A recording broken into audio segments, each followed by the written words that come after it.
It's 12 o'clock. Time to reach for mobile water. Mobile water, unique in every way. Citi Prime News at 12 midday. Updates you on all the running stories and connects you to the newsmakers. Citi News.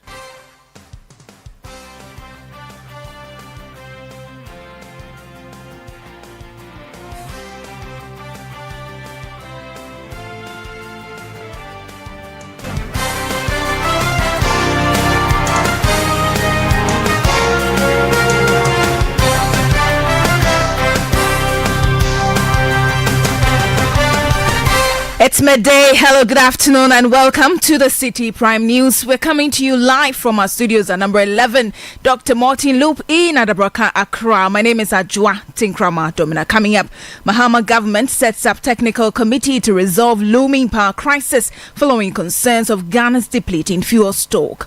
A technical committee has been set up that has representatives from all the key players in the management of Ghana's energy sector, and they have up until the close of day today to put before government a roadmap. Meanwhile, the new president has revoked appointments of chief executives of metropolitan, municipal and district assemblies as he hits the ground running. Also coming up in the bulletin. There had been consensus between Burkina Faso and Ghana that head of state would arrive wearing his side up. The only danger could have been that if it was not properly secure. We'll bring you more reactions to the inaugural ceremony yesterday as security analyst dismisses potential security threat posed by Burkina Faso leader Captain Touare's presence at ceremony. Still in the bulletin, Media Coalition Against Galamsey demands declaration of state of emergency over illegal mining from new administration. So we definitely would want those things that we're asking Nanado to do immediately, to declare a state of emergency on the water bodies, on the buffers of the water bodies in the forest reserve. And later, inflation rises marginally to 23.8%, representing fourth consecutive monthly rise. In the month of December 2024, average prices of goods and services went up by 23.8%. Stay with us for details of this and more stories coming your way in 30 minutes. Remember, the news is live around the globe on citinewsroom.com. On YouTube, you can also find us on Citi 97.3 FM across the country. We're live on a number of affiliate stations in the Western region at Adwimpa 100.7 FM in Takwa, Beach 105.5 FM in Takrade. In the Bono region, Greener 95.9 FM in Sunyang, Ashanti region at Adwimpa 99.9 FM in Inkarie. In the Volta region, this is Heritage 107.3 FM in Hohoi, Freedom 88.1 FM in Sogakope. In the Northern region, tune into Radio Gaki 88.3 FM in Saboba. In Upper East, you can find us on Quality 88.7 FM in Garu. And in the Northeast region, this is Nobia 98.1 FM in Nalerigo. Please stay for details. Citi Prime News at 12 midday. Updates you on all the running stories and connects you to the newsmakers. We're grateful for your company. This afternoon, we begin with the energy sector as the government has set up a technical committee to address a looming power crisis. This decision follows concerns raised by a member of parliament for Yapekuso, John Jinapo, and energy experts about critically low fuel stocks for power generation due to procurement issues under the previous administration. Now, speaking to journalists, Director of Systems Operation at Gridco, Frank Ochre, outlined the energy sector's current challenges and urged the need for swift action to ensure stable electricity supply. That runs from Nigeria and brings gas to Ghana. This, as they informed, is a critical maintenance after a certain number of hours and period of running to ensure the integrity of the pipeline. Now, this work requires that the pipeline, that the portion which sends gas to power plants in Tema will be shut down for the period. The period they need to do the maintenance is about 1 month. Now, because the gas that they supply to Tema plants in Tema is going to be shut down, it is needful that we get some liquid fuels for some of the plants in Tema to run so that we continue to have adequate supply even during the period of the pigging. What we came to inform the government is that yes, there are some liquid fuels, but it's not enough to cover for the period of the pigging. And so efforts have to be made to get enough volumes of the liquid fuel so that that critical maintenance can go on as planned.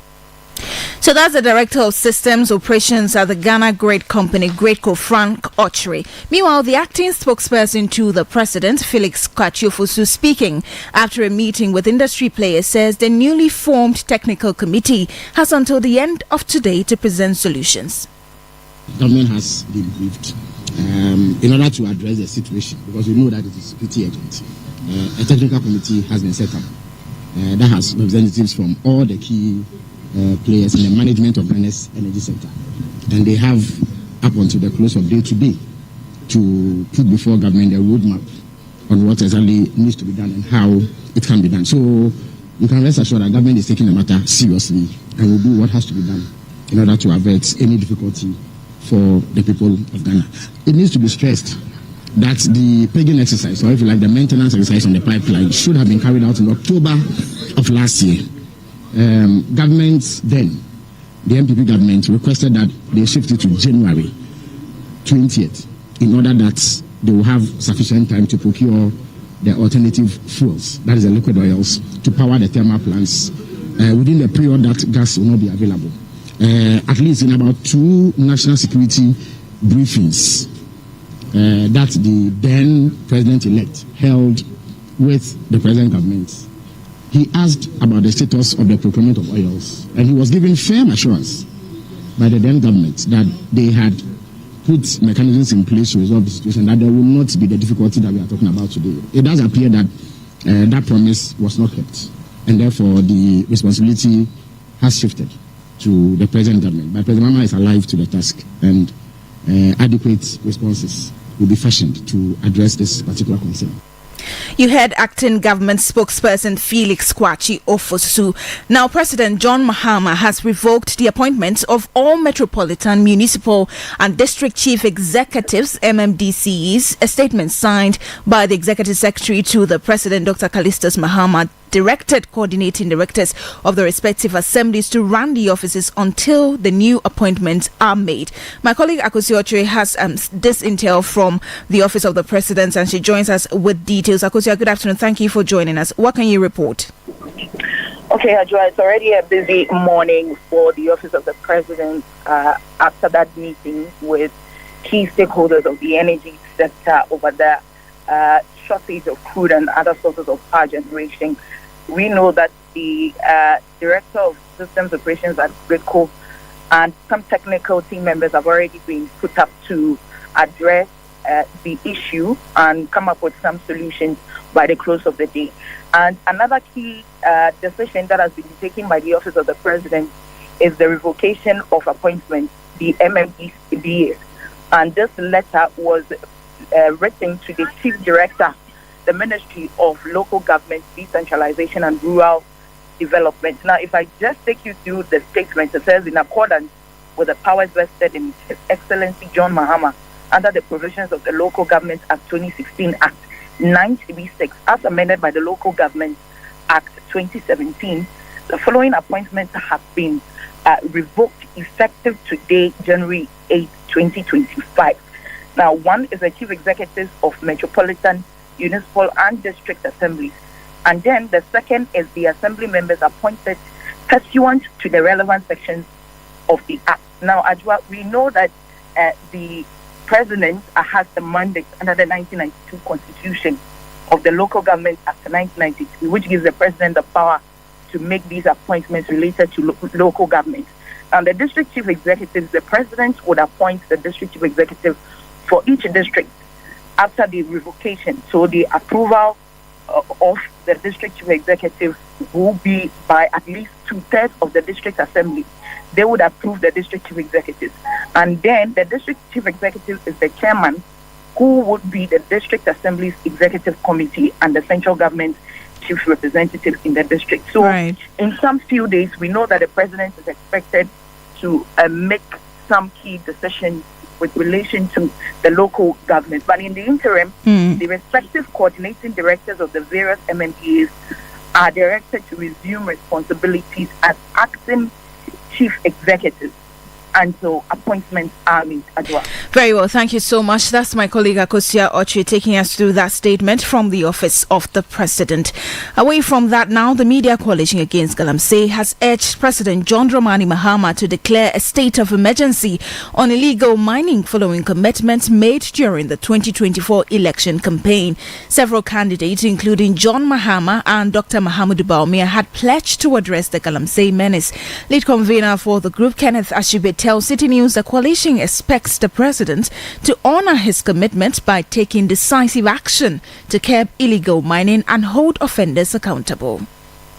The first thing we would want the president to do, and it's good that in his social contract he has put in some actions that he's going to take, which includes fighting the illegality. So we definitely would want those things that we're asking Nanado to do immediately, to declare a state of emergency on the water bodies, on the buffers of the water bodies in the forest reserve. Now that he has overwhelming majority in Parliament, to immediately revoke that obnoxious LI 2465, and then also ensure that the laws that we have in this country are enforced. We would also be counting on him to hold all those who have fallen foul of the law, who have not been prosecuted. People like the directors of Apunta Mine that we have petitions on, they should be dealt with. We would want him to put in place plans that would ensure that the regulatory bodies who are acting. But the most important thing is that the distraction has to stop. Kenneth Ashigbe is the lead convener for the Media Coalition Against Galamsey. Now, the Affirmative Action Law Coalition has welcomed parts of President Mahama's inaugural speech that underscore his administration's commitment to inclusivity. The speech noted the historic position of the country's first female vice president and pledged efforts towards gender parity. A coordinator for the coalition, Becky Haji, speaking to City News, praised this milestone for women and pledged to hold the government accountable for delivering on its promises of inclusivity. It's very notable and very commendable that the president in his inaugural speech referred to the fact that it's not just a personal triumph that we have the first female vice president, but then it's also a commitment of his government to ensure inclusivity and ensure that there's gender equality and female representation is cherished and amplified. And so we believe that that's all well and good, and it means that that is something that we can hold the president accountable to during his tenure of office. For us as a collective group, we are saying that it's for us to have her as vice president. It's not just a ceremonial position. She's in a position where, in the absence of the president, she is now the president of the country.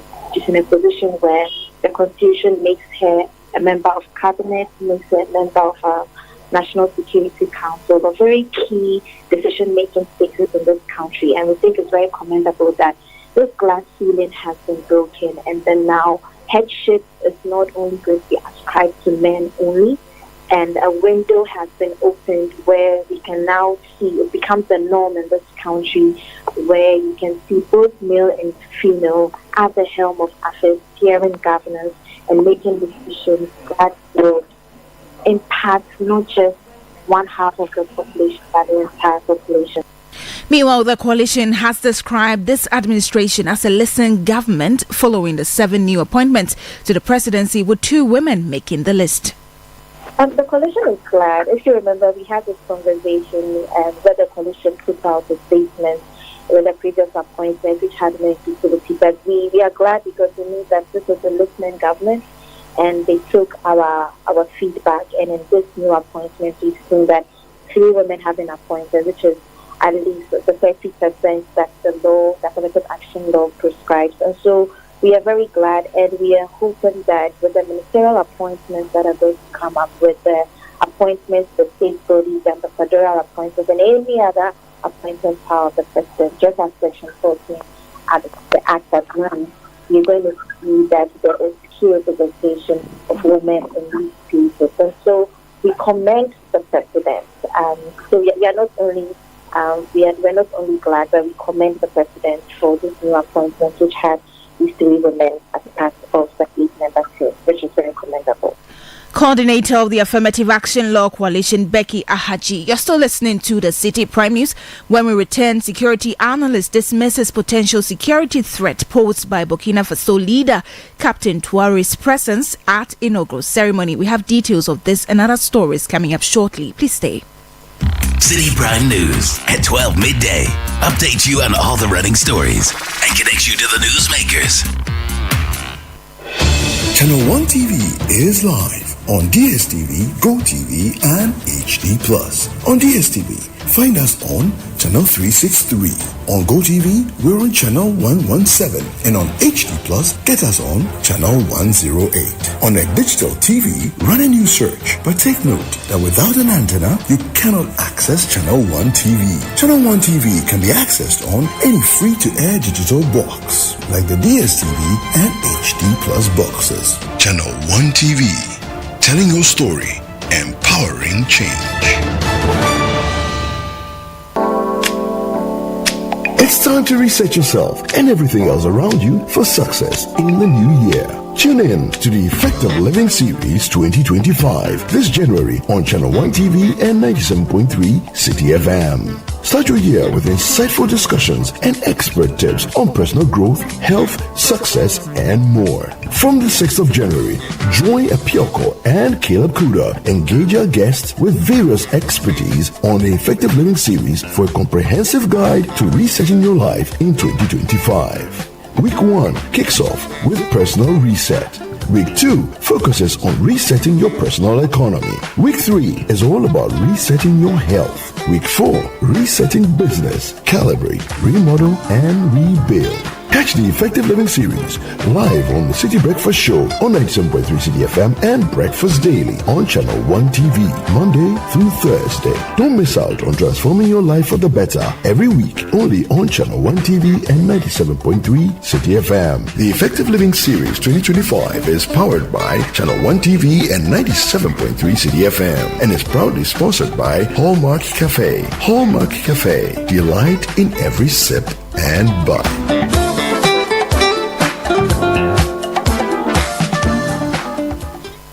Citi Prime News at 12 midday.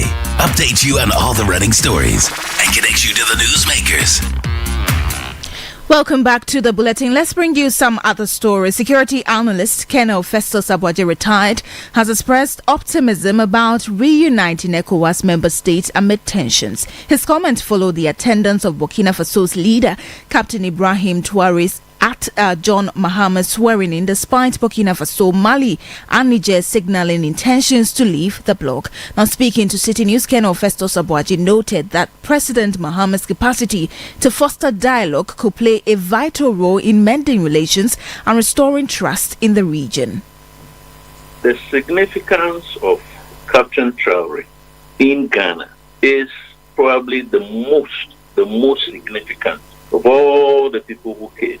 We need to look at his visit and take that together with the presence of President Tinubu from Nigeria, and then take that with the presence of President Patrice Talon from Benin, and of course that high-level person, I think Prime Minister also from Cote d'Ivoire. Because Burkina Faso, as a member of AES, up in arms with Nigeria in particular, accusing Nigeria of working with the West, precisely US and France, to destabilize their countries.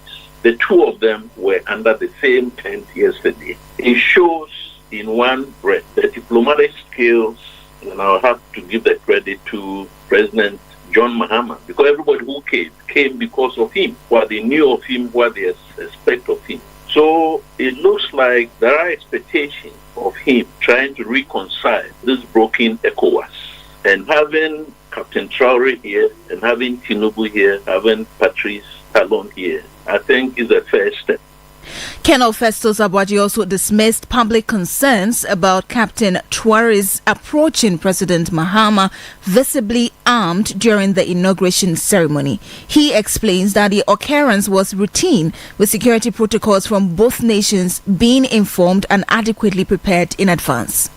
At the diplomatic level, when a head of state like Captain Traore has been invited, his protocol, state protocol, and Ghana's protocol of foreign affairs to foreign affairs would have discussed how this head of state was going to attend the ceremony, dressed in his normal camouflage and carrying his sidearm. If the two states, Ghana and Burkina Faso, agreed, and that is my assumption, that he did not arrive carrying his sidearm, but a discussion had taken place. And there had been consensus between Burkina Faso and Ghana that that head of state would arrive wearing his sidearm or carrying his sidearm. The only danger could have been that if it was not properly secure on his belt and somebody then snatched the weapon, that other person could have used the weapon to do a bit of damage. But around the days, there was nobody who was going to have access to the people on the days or wherever he was sitting. The whole place was riddled with security. You heard security analyst Colonel Festus Abuaji retired. The government has missed its 2024 year-end inflation target of 15% as December inflation rose to 23.8%, up from 23.0% in November. Now, this marks the fourth consecutive monthly increase driven by a surge in food inflation from 25.9% to 27.8%. Meanwhile, non-food inflation dipped slightly from 20.7% to 20.3%. Government statistician Professor Samuel Kobnainim provided an overview of the December 2024 inflation trends, attributing the rise to escalating food prices. In the month of December 2024, average prices of goods and services went up by 23.8%, indicating that on a year-on-year basis, specifically between December 2023 and December 2024, general price levels of goods and services went up by 23.8%. This is on the backdrop that on a year-on-year basis, November 2024, we recorded an overall rate of inflation of 23.0%, indicating that on a year-on-year basis, between November and December 2024, we saw a marginal increase of 0.8 percentage points for the year-on-year inflation. Disaggregating year-on-year inflation from a food and non-food perspective, we identified a 7.5 percentage point difference between inflation for food and inflation for non-food, with inflation for food standing at 27.8% in the month of December 2024 and non-food inflation 20.3% for the month of December 2024. We have seen an increase in food inflation increasing from 25.9% to 27.8%, and in contrast, we have recorded a decline in non-food inflation, declining from 20.7% by 0.4 percentage points to 20.3% for the month of December 2024. Professor Samuel Kobnainim is government statistician. The West African Examination Council, WAEC, has recorded a rise in registrations for the 2025 West African Senior School Certificate Examination, WASI, for private candidates. The exams provides an opportunity for candidates to improve their grades in specific subjects without waiting a full academic year. Now, registration closes today, January 8, 2025. But WAEC's Head of Public Affairs, John Cappy, tells Citi News that requests for an extension have been received and are under review. We have had quite some response immediately after the release of the results, and so there has been quite an increase in the number of entries. As we speak, we are waiting till the end of the day, and then we'll do an assessment of the numbers we have. There are still a lot of inquiries and requests for us to extend the period, but we haven't taken any firm decision on that yet. So once the candidates have registered, we would send to them what we call the admission notice. That will indicate the index number that they have been given. It will also indicate the staff that they registered. It will indicate their full name, address, and everything, and then the venue for the examination, so that if there are any things that they would want to correct, they are liberty to do so before the exams commence. Head of Public Affairs for WAEC, John Kapi. Now, still on education, the General Secretary of the Ghana National Association of Teachers, Thomas Musa, has urged President John Dramani Mahama to focus on equity rather than equality in implementing the free senior high school policy. Speaking to Citi News, Thomas Musa stressed the importance of fair resource distribution to address disparities among schools and students.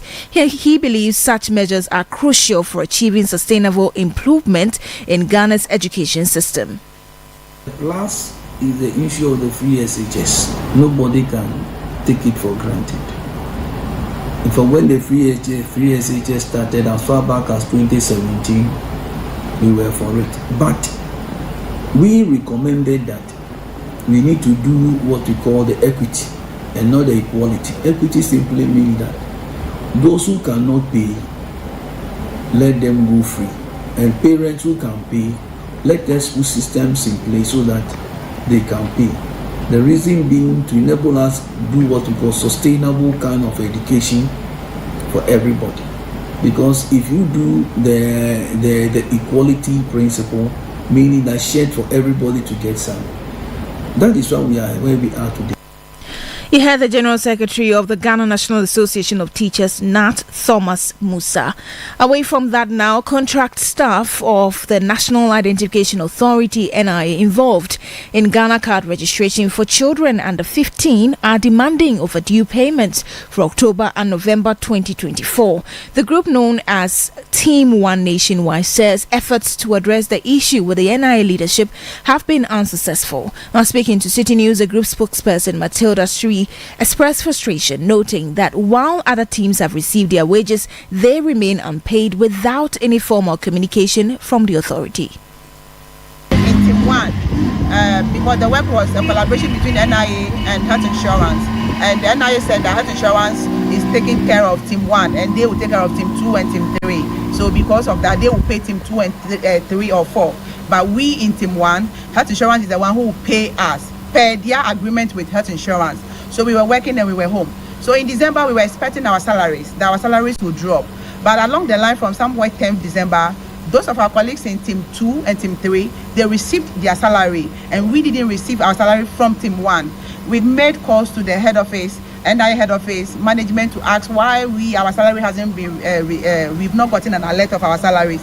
NIA said that, if you are in Team 1 there, it's Health Insurance who will pay, so the money will come. We should just have patience, it will come. We said, okay, we waited, another week has passed, expecting the money to drop. The money hasn't dropped. Some of our colleagues who placed calls again to NIA office that, our money, it still hasn't dropped. Please, what is the way for NIA to say that, it will come, we are working on it. We are talking to Health Insurance to pay you people the money so it will come. Till now, we haven't received our pay.